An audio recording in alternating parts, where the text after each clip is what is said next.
Hello friends, very good morning. How are you all? Hope you all are doing great. So welcome back to another session of learning English. आज मैं फिर से एक बहुत प्यारी story लेकर आई हूँ। बहुत सारे वर्ड्स हैं और ग्रामर के रूल सीखते हैं। तो आइए देखते हैं आज की स्टोरी में क्या है खास आपके लिए। स्टोरी है the fox and the stork. Fox यानी लोमड़ी, स्ट्रॉक किसे बोला जाता है? सारस। ये जो है ना बर्ड, इसे बोला जाता है। तो देखिए, एक लोमड़ी और एक सारस की कहानी है। क्या कहानी? पिक्चर देखने से तो आपको अनुमान लग गया होगा, क्योंकि ये स्टोरी हम लोगों ने बहुत बार पढ़ा है। लेकिन देखिए, इस बार भी आपको कुछ नया वर्ड ज़रूर मिलेगा। बहुत बार जैसे हिंदी में पढ़े होंगे, हो सकता है आप इंग्लिश में भी पढ़े होंगे, और हर एक बार स्टोरी में थोड़ा बहुत वर्ड्स चेंज होते हैं, सेंटेंस मेकिंग चेंज होता है। तो देखिए, once a stork was invited to the dinner by a selfish fox at his home. Once यानी एक बार, a stork was invited, ये हमारा क्या है? ये पूरा का पूरा पैसिव है। was invited, देखिए अगर आपको पैसिव पता होगा तो आप यहाँ इजली पकड़ पाएंगे। सिंपल पास्ट का पैसिव है। तो एक बार जो स्ट्रॉक था उसे निमंत्रण मिला हुआ था। ठीक है, यहाँ सब्जेक्ट मेंशन नहीं होता है। किसके द्वारा? लोमड़ी के द्वारा। लोमड़ी नहीं लिखा हुआ है। स्ट्रॉक वॉज इनवाइटेड, स्ट्रॉक को सारस को निमंत्रण किया गया था टू द डिनर यानी रात का भोजन के लिए। By a selfish fox at his home, किसके द्वारा? बाय यानी किसके द्वारा? सेल्फिश यानी स्वार्थी लोमड़ी के द्वारा, उसी के घर पर। ठीक है, लोमड़ी के घर पर। देखिए, the stork reached the fox home and knocked at the door with her long beak. जो स्ट्रॉक था, रीच्ड मीन्स होता है पहुँच गया, द फॉक्स होम लोमड़ी का घर, यह स्टॉप साइज क्या बताता है? का। ठीक है, का home and knocked, not means होता है ना इंटर करने से पहले हम दरवाज़ा ठकठकाते हैं, तो वही है। दरवाजे को ठकठकाया, एट द डोर, दरवाजे को ठकठकाया, विथ हर लॉन्ग बिक, बिक यानी चोंच, अपने लंबे चोंच से। The fox welcomed her with open arms and offer to have dinner together. जो लोमड़ी था उसका स्वागत किया, पूरी वेलकम हर मतलब उसका स्वागत किया, with open arms. Open arms मतलब बहुत गर्मजोशी से, पूरा एकदम खुश होकर। एंड ऑफर, ऑफर यानी परोसा गया, या ऑफर मतलब क्या बोलेंगे? टू हैव डिनर टुगेदर मतलब प्रस्ताव का बोला कि चलो साथ में डिनर करते हैं। ठीक है, द फॉक्स सर्व्ड, ठीक है, द फॉक्स सर्व्ड, लोमड़ी ने सर्व किया, सूप, क्या सर्व किया? Soup, in swallow balls for both. Swallow means क्या होता है? जैसे बर्तन होता है ना, तो ये बर्तन एक होता है ना चौड़ा सा फैला हुआ, उसी को बोला गया है।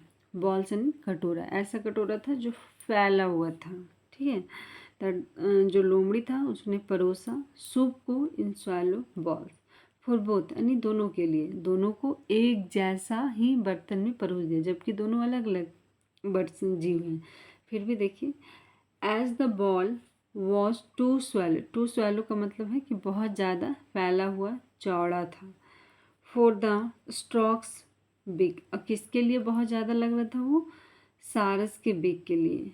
ठीक है, क्योंकि सारस जिस तरह का पंछी है उसको इस तरह का बर्तन चाहिए। ठीक है, उसको फैला हुआ बर्तन में ये नहीं खा पाएगा। तो देखिए, सी couldn't have any of it, but the fox licked up all his soup very quickly।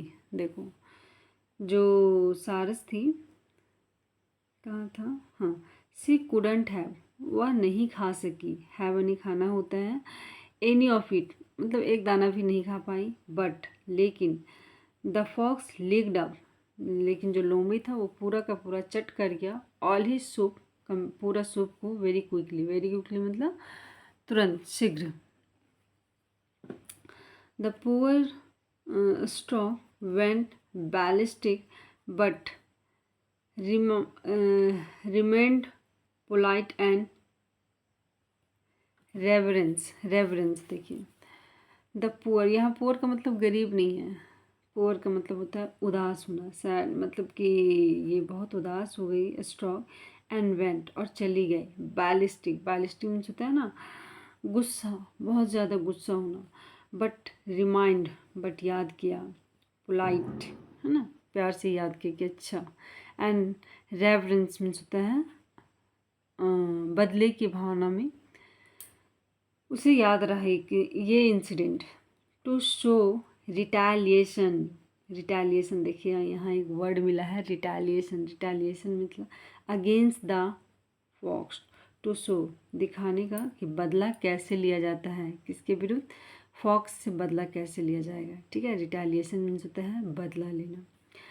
The stork also invited him to the dinner next day. अब लोग, जो स्टॉक थी, सारस थी, उसने भी इनवाइट किया हिम यानी उसे, लोमड़ी को, टू द डिनर, किस लिए, डिनर के लिए, नेक्स्ट डे, अगले दिन। दिस टाइम, इस बार, अगेन, फिर से, सूप वॉज सर्व्ड, और इस बार भी भोजन में क्या था, सूप था। ठीक है, और सूप को सर्व किया गया। बट, लेकिन ट्विस्ट यहाँ है, बट इन टॉल जग्स, देखिए ये सारस ने परोसा है, लंबे जार में इसे, जग्स टाइप से जैसा बर्तन में, जार में इसे परोसा गया। The stock devoured the soup easily, but the fox could not का शॉर्ट फॉर्म है, couldn't reach inside tall jug। मतलब जो सारस थी, devoured मीन्स होता है आसानी से, सूप को पी ली ईजली। ठीक है, बट लेकिन जो फॉक्स था couldn't reach, उसका मुँह ही नहीं पहुँच पा रहा था। इनसाइड द टॉल जग, लंबे जग के अंदर उसका मुँह ही नहीं पहुँच पा रहा है, क्योंकि देख सकते हैं आप इसका बनावट, इसकी जो चोंच है वो लंबी है। दिस टाइम, इस समय, द फॉक्स रिमाइंडेड फैमिस्ट, अब फॉक्स जो अगेन क्या रह गई, रिमेन फैमिस्ट यानी भूखी रह गई। ठीक है, और उससे अपनी गलती एहसास हुआ, और इस पहले बार में सारस भूखा चली गई थी, और इस बार लोमड़ी को चांस नहीं मिला, और वो फिर भूखा वहाँ से चला गया। तो देखिए मोरल ऑफ द स्टोरी क्या है, a selfish act can backfire on you. मतलब अगर आप स्वार्थीपन कर से किसी के साथ दिखाते हैं तो वो चीज़ आपके साथ भी किया जाता है। वही टिट फॉर टैट, आप जिसके साथ जैसा करोगे वो चीज़ तो रिटर्न आना ही है। तो स्टोरी कैसी लगी, please write in comment box. Thank you so much for watching, thank you.